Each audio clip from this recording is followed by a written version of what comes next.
JP power limited company के ऊपर बात करें तो कंपनी में आज गिरावट का माहौल रहा, जबकि जो इंडियन मार्केट है वो पूरी तरह से आज बुलिश था, लेकिन फिर भी जेपी पावर लिमिटेड कंपनी में गिरावट है। तो इसके पीछे दोस्तों 2 से 3 अपडेट है जिनकी वजह से गिरावट हो रही है। लेकिन दोस्तों आपको बता दें कि कंपनी पिछले 1 महीने से देखें तो यहाँ पर कुछ मूविंग एवरेज आपको पॉजिटिव बन रहे हैं। जैसे कि आप देख सकते हैं कंपनी कुछ इस प्रकार से कारोबार कर रही है और कंपनी में अब एक हाई ट्रेंड के भी चांसेज यहाँ पर बन रहे हैं। लेकिन दोस्तों यहाँ पर जो भी ट्रेंड बन रहा है उसे हम पूरी तरह से एडवांस पैटर्न चार्ट पर भी डिस्कस करेंगे, तो आप जरूर वीडियो के अंत तक बने रहिएगा। लेकिन पिछले 6 महीने की बात करें तो कंपनी ने 42% का रिटर्न दिया है, लेकिन कंपनी साइडवेज यहां पर अभी आपको ट्रेड करती दिखाई दे रही है। लेकिन कंपनी के जैसे ही कोई पॉजिटिव अपडेट आएंगे तो यहीं से कंपनी में एक तेजी आएगी। अगर कुछ छोटा मोटा नेगेटिव अपडेट भी आ गया तो यह कंपनी दोस्तों गिरावट भी आपको कराती दिखाई दे सकती है। वहीं 1 साल की बात करें तो कंपनी में 227% का शानदार मल्टीबैगर रिटर्न है, लेकिन कंपनी इस ट्रेड लाइन के अनुसार कारोबार कर रही है। एक बहुत ही बड़ा देख सकते हैं मूविंग एवरेज कंपनी बना सकती है,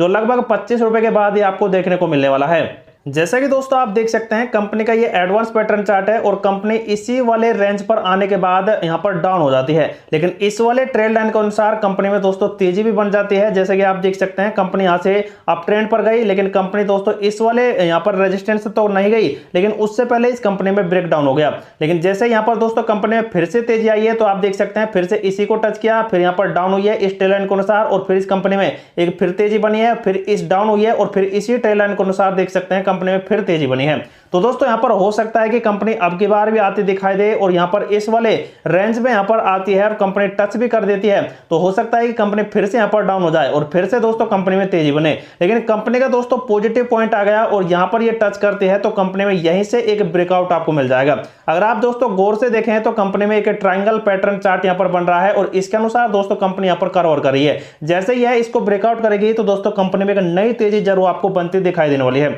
तो सबसे पहले ये 21 रुपए के रेजिस्टेंस को ब्रेकआउट करेगी तो उसके बाद ही दोस्तों कंपनी में एक बड़ा मूवमेंट आ सकता है, जो लगभग यहां पर 24 रुपए के आसपास होने वाला है। लेकिन यहीं पर यह कंपनी नहीं रुकने वाली है और यह कंपनी दोस्तों 24 रुपए को ब्रेकआउट कर एक नई रैली बनाएगी। वो इसलिए क्योंकि अब बजट यहां पर आने वाला है रिन्यूएबल एनर्जी सेक्टर का और उसके बाद दोस्तों कंपनी में एक ताबड़तोड़ ट्रेंड देखने को मिलेगा। और सबसे बड़ा पॉइंट दोस्तों इस कंपनी के लिए एएसएम का है और एएसएम में आप देख सकते हैं कंपनी 14 जून को एएसएम फर्स्ट में आ गई थी और अब दोस्तों कंपनी 1 से 2 दिन में ही एएसएम की लिस्ट से बाहर हो जाएगी और उसके बाद दोस्तों कंपनी में बड़े ब्रोकरेज फंड हाउस है जो तगड़ी यहां पर रैली दिखाएंगे और दोस्तों इस कंपनी में भारी मात्रा में खरीदारी करेंगे। और जब दोस्तों कंपनी में इतनी भारी मात्रा में खरीदारी होगी तो यह कंपनी बहुत ही बड़ा बुलिश रैली आपको दिखा सकती है। लेकिन दोस्तों आज के दिन का जो कंपनी का लेवल बना है वो आप देख सकते हैं 3 करोड़ और 10 लाख के आसपास यहां पर वॉल्यूम बना है और इनमें से 70% देख सकते हैं डिलीवरी ट्रेड बन गए हैं। मतलब कि दोस्तों कंपनी में जो यहां पर डिलीवरी ट्रेड है वही यहां पर पॉजिटिव होना चाहिए। अगर दोस्तों हर शेयर में अगर 40 से 50% के आसपास डिलीवरी ट्रेड है तो मतलब कि कंपनी का फंडामेंटल अच्छा है और कंपनी के शेयर को कभी सेल तो कभी शेयर को बाय किया जा रहा है। लेकिन इसका दोस्तों फंडामेंटल स्ट्रॉन्ग होता जा रहा है और 70% देख सकते हैं डिलीवरी ट्रेड यहां पर हो रहा है। मतलब कि कंपनी दोस्तों कंपनी की जो डिमांड है वो बहुत ही ज्यादा बढ़ रही है और डिमांड के अनुसार दोस्तों कंपनी बहुत ही अच्छा प्रोग्रेस कर रहा है। आज के दिन में आप देख सकते हैं लगभग 2300 के आसपास है एम ऑर्डर बन चुका है बाय क्वांटिटी में, जो एक पॉजिटिव साइन यहां पर निकाल कर दे रहा है और इसकी वजह से कंपनी में कल ज्यादातर खरीदारी के माहौल बन सकते हैं। लेकिन अब बात की जाए दोस्तों कुछ अपडेट्स के ऊपर, जैसे कि कोयला और नवीकरण ऊर्जा से अगले 7 वर्षों में भारत के बिजली क्षेत्र में 360 अरब डॉलर का निवेश होगा। मूडीज का देख सकते हैं बहुत ही बड़ा बयान निकल कर आ रहा है। सबसे बड़ी बात रही कि कोयले से भी दोस्तों यहां पर बहुत ही बड़ा यहां पर बिजली उत्पादन किया जाएगा और इसी वजह से दोस्तों 500 गीगावाट के आसपास देख सकते हैं रिन्यूएबल एनर्जी सेक्टर और साथ में कोयले से यहां पर बनने वाली बिजली को उत्पन्न किया जाने वाला है। मूडीज ने अपने बयान में मंगलवार को कह दिया था कि यहां पर रिन्यूएबल एनर्जी सेक्टर है वो भारत के लिए सबसे बड़ा प्रवाह का क्षेत्र अब बनने वाली है और ऐसे में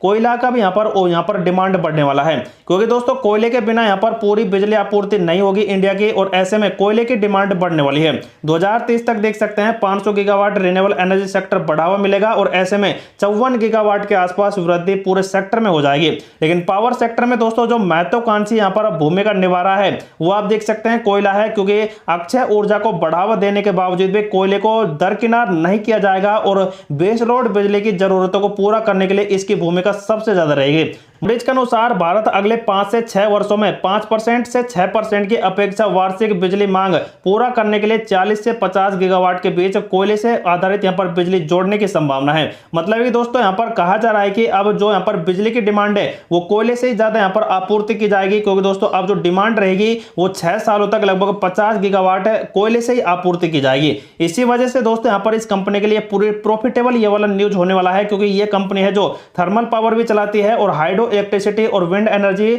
और सोलर प्लेट से भी दोस्तों यहाँ पर बिजली उत्पन्न करती है। तो इसी वजह से दोस्तों इस कंपनी के लिए ये वाला न्यूज एकदम बेटर है आने वाले 5 साल के लिए। और मैं दोस्तों दूसरी तरफ जेपी ग्रुप की जेपी एसोसिएट लिमिटेड कंपनी में जो नेगेटिविटी चल रही थी वो दौर यहां पर थम चुका है और आज इसमें देख सकते हैं लगभग 1.5% के आसपास फिर से पॉजिटिविटी बनी है। जैसे कि आप देख सकते हैं लगातार इस कंपनी में गिरावट का दौर चला है, लेकिन अब फिर से कंपनी में वही रिकवरी आएगी और ये 14-15 रुपए के आसपास जाने के बाद फिर से वही गिरावट कराएगी। लेकिन इस कंपनी का दोस्तों जो नीलामी प्रक्रिया थी एनसीएलटी के तहत उसके ही कुछ अपडेट पॉजिटिव आए हैं आज के दिन में और उनकी वजह से इसमें कुछ पॉजिटिविटी बन रही है। लेकिन दोस्तों जो जेपी एसोसिएट लिमिटेड कंपनी का शेयर है ये बहुत ही जल्द आपको एक नई रैली आपको दिखाने वाला है, क्योंकि इस कंपनी को दोस्तों एएसएम से तो बाहर किया ही जाएगा, लेकिन उसके बाद दोस्तों कंपनी में और भी बड़े बड़े अपडेट यहां पर आते दिखाई दे सकते हैं। सबसे पहले बात करते हैं इस कंपनी के पिवोट लेवल के ऊपर और आप देख सकते हैं कंपनी का जो पहला रेजिस्टेंस है वो 20 रुपए का, सेकंड 20.8 का और थर्ड वाला है जो 21.10 का है। तो इतनी उछाल दोस्तों कंपनी में आ सकती है, लेकिन गिरावट का ट्रेंड भी बनता है तो यह 18.5 रुपए के आसपास तक भी गिरावट करा सकता है।